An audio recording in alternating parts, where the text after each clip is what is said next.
Ngayon po pwede na ring i-file yung petition for correction ng gender. Halimbawa, nagkamali lang. Imbis na ang nailagay ay male, nailagay female, ganon. Pwede na rin po ito sa local civil registrar. Gender, date and month ng kapanganakan mo sa iyong birth certificate. Pwede na rin pong i-file yan sa local civil registrar. Ang filing fee ng dalawa, yung date and month ng birth year, ng birthday, and yung gender ay 3,000 pesos. So, pwede mong i-file din ito sa pinakamalapit na local civil registrar kung saan ka nakatira.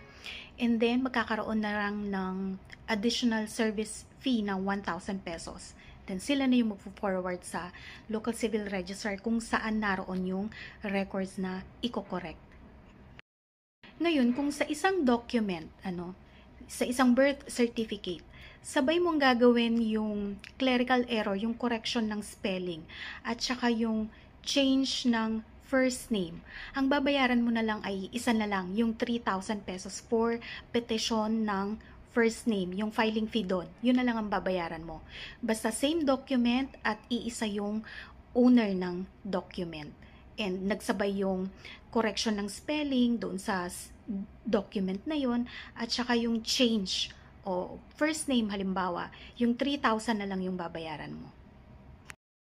Kung blurred naman yung birth certificate mo sa PSA, okay, pwede kang pumunta sa local civil registrar para makapag-request ng mas malinaw na kopya ng iyong birth certificate. And then yun yung i-endorse sa PSA.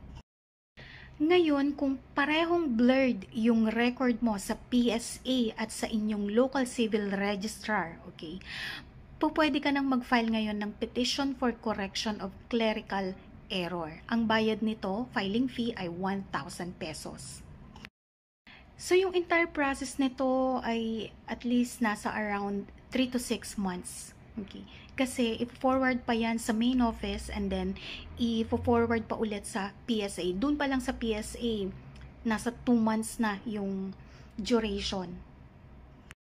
Sa supporting documents naman, pwede mong isubmit yung iyong school records, baptismal certificate, PNP, NBI clearances, ganyan, SSS records, GSIS. Dun sa correction ng gender, kailangan mag-submit din ng medical certificate na nagsasabing hindi ka nag-undergo ng sex change or sex transplant.